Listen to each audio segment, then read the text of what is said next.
Today I'm doing a review of the F-4 Phantom. This is the J variant. It's also the Jolly Rogers. It was made by Elite Force or BBI. It's in 132 scale, and unfortunately I don't have the box to show you an unboxing like I do in most of my other videos. By the way, after you watch this one, if you haven't seen my other videos, go check them out. I have a lot of reviews on World War II, newer, just like this one, jets, prop planes and whatnot. So check that out and subscribe if you haven't, because I've got a lot of new stuff coming in the future too. But this is what it came with, basically straight from the box. The wings were not attached, and neither were the stabilizers, but the pilots were already in, and the landing gear was not on either. But I'll show you how all that goes on in a second. So here's the aircraft. It came with 2 pilots, which honestly were extremely detailed, and both the canopies open. Had a really, really good paint job. I mean, I know it's hard to tell from the video. I mean, you can see it pretty good, but in person, it is just, it's amazing. I mean, all the Elite Force BBI planes have really good detail as well. But there it is. The stabilizers do actually move. They rotate, and they come off. So in the box, they just snap off. They come separately like this, both sides, and then this little part rotates. So all you do is you take it, a little clip goes in, and pop it on. Fits pretty good. And then the same thing with the wings. You just flip them over, and right here, you would pop them in and then screw it in and cover the screw holes with these guys, caps. The wheels actually do detach. I'll show you how that works here in a second. If I can get this open. There's a bay door here in the front. There we go. And there's even detail, look at that, on the underside. They did a really good job. Let's see if you can see that. I don't know if it's gonna focus. I mean, you can actually read some of those. I can't read it right now, I'd have to zoom in, but really good job on the detail. So the landing gear is not like the other landing gear. Most of the other landing gear stays on the plane. This one doesn't.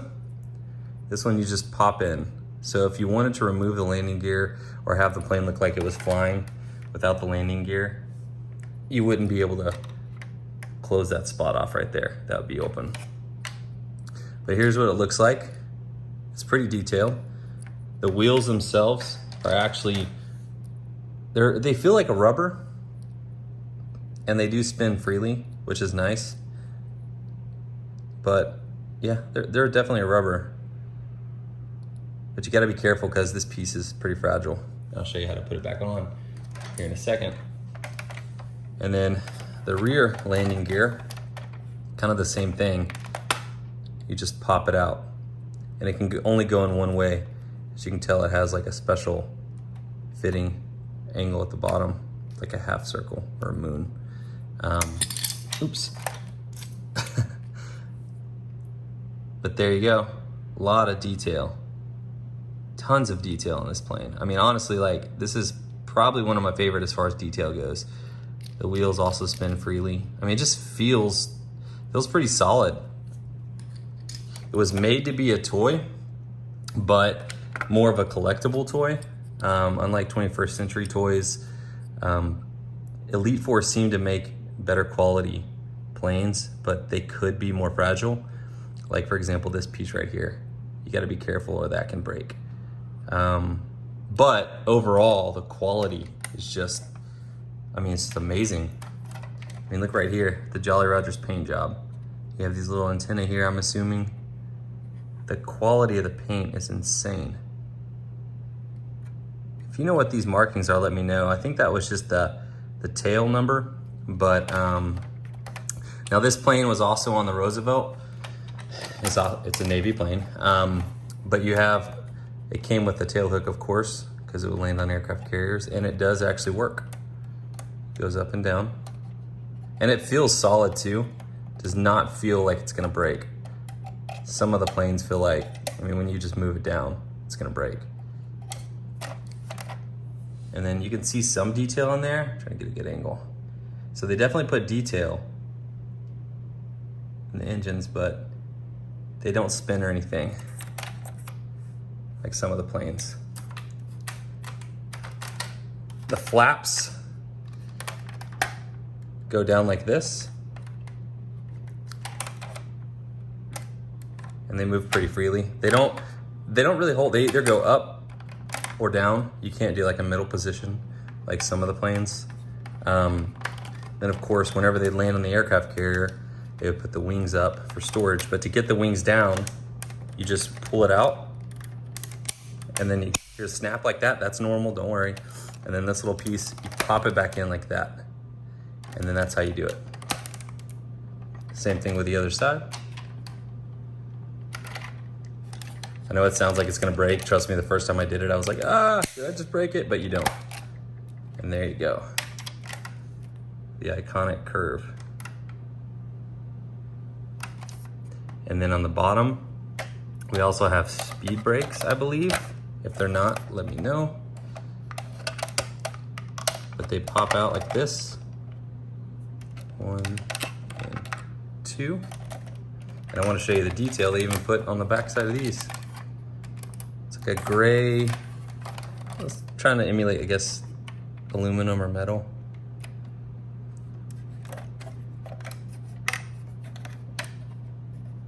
There we go. Okay. Now I'm going to install the landing gear again. Just kind of show you how it works. So, of course, they only go one side, and you can tell here there's a hole to where that's how you know which one is which on the back, because that's where this spot fits in. So what you do is you just take it, make sure you line that hole up with that piece, and you just pop it in. And this plane does feel stable when you set it on the ground. So if you're planning on setting it on the ground or leaving it with the wheels down, which is how it was designed to be, because again, it did not come with any covers here when you remove the landing gear, but this does lift, this flap does lift open here on both sides. So we have that.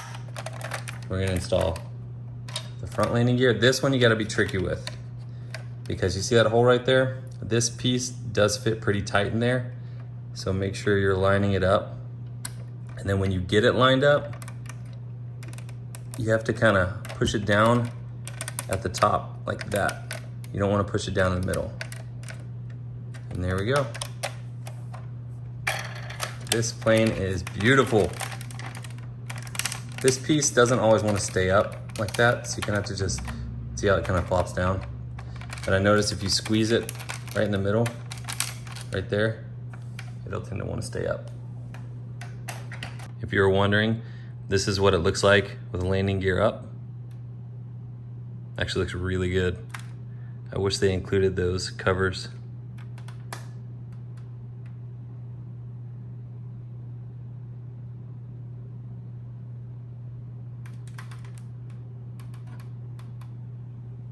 All right, so let's talk about some of the weapons. It does come with 4 AIM-7 Sparrows, and I don't know if you can see here, but that's actually legible. It says loaded weight 100 pounds, and then it talks about do not roll. But it did come with 4 of these, and I'll show you how they're mounted here in a little bit. And it also came with 4 Sidewinders, and you can see some of the detail there. Do not roll, tumble, or drop. And then you can actually take these off of the hard points. So there's several hard points on the Phantom. And let me see if I can get this other one over here. They're a little harder sometimes to get off, and you gotta be careful, but there you go. So it just has these little posts that come up from the hard point, and then you have 2 little holes here. But we're gonna show you here a little closer of the Sidewinder. I mean, the detail's pretty good. Some of them had like gray nose cones. I don't know if that's the right term, but it also says like do not touch the sensor, which is right there. It says that right here. But pretty good detail. Here's a little up close area. Let's see if I can get a good view. There we go. See some of the font. So they did pretty good with the text as far as the detail on this plane goes. I don't know if it's all accurate. If you do, if you can read it and you know, shoot me a comment. But I really like this plane and the details. Again, I've said that a lot, but it's just kind of blows me away, to be honest with you. I know it was designed as like a toy, but also a collector. So this is the drop tank, really big drop tank. I'm not sure on how much fuel it could carry, but obviously it would do everything. This plane was designed for air to air, air to ground, you name it. And also some of them later models had cannons because they realized when they first built these planes, this one doesn't look like it has a cannon. But when they first built these planes, they thought, oh, this is the era of missiles. We don't need cannons. And then they soon realized that that wasn't the case and that they did need to go back and put guns on. So they ended up putting undermount cannon right here, I think. But there's that. I'm gonna show you how to install these. The AIM 7s go right here. There's one here and one here. And I do it to where the text is on the outside, like this. And you just slide it in like that, and it just kind of pops down into the spot. Also, I forgot to mention, you can actually close the gear door whenever the gear's up or deployed, but really, really, really close to that, so just be careful. So that's how that one goes on. I'm gonna take the next one, just push it down. And they're a pretty good fit too, which is nice. They won't fall out. And then there's two more. And they go here and here. And again, I put some text to the outside, like that. And then the last one. Yeah, I really like that they fit pretty good, because that's one problem with these planes that have missiles, they tend to fall off. Now, it's not the same for the Sidewinders. I did have a little issue with this falling off right here, so I just put some super glue on it just to hold that a little tighter. And there is only one way that these can go. You can see the smaller whatever shape that is. It's not an octagon, smaller, but that goes on the outside. So when you put this on, you just kind of pop it. It doesn't really pop, but you gotta be careful when you're doing it. In fact, what I'm gonna do, I'm gonna set this down for a second. I'm gonna take these off because this little piece right here is what I had to glue on. It's kind of flimsy. Apparently it's snapped on before, but then this little piece is just loose. So I'm gonna try to put it on carefully so you can see. It looks like over time it just kind of loosens up. There we go. So it goes into place like that. So the Sidewinders are back on. So fully assembled, this is what the plane looks like.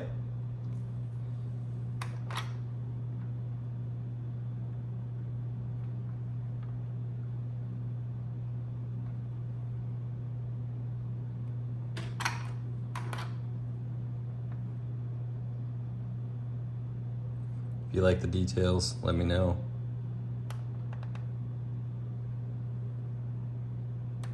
Now I'm going to show you up close to the cockpit and the pilots. All right, so to open the cockpits, I showed you earlier, but you just pop it up like this. You kind of squeeze them on the sides a little bit. Makes it a little easier, but look at that detail of the pilots. I'll get you up close to the instrument panel and stuff because that was crazy detail too. And this front pilot, I realized you can actually take him out. You gotta be careful, but you can take him out, and I'll show you real quick what he looks like. You don't wanna break anything. When you're taking him out, you just kinda have to wiggle him around. There we go. Very good paint job. The helmet looks good too. It has an oxygen mask. I don't know if this is a mess up, this piece right here on the top. If it's just a glob of paint, I'm gonna leave it on there, but if it's like a sensor or something, it kind of looks like that, but I'm not sure. So if you do know, leave a message in the comments. Here's a detailed view of the cockpit.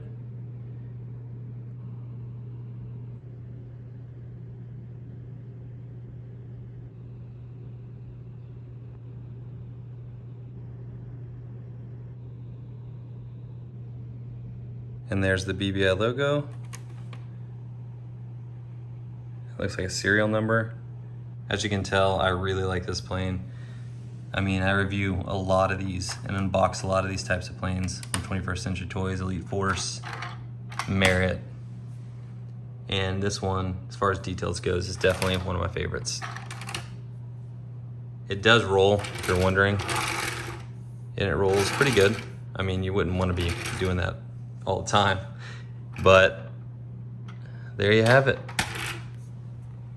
Subscribe if you haven't already, and like this video if you like it, and look forward to my new upcoming videos. Thank you.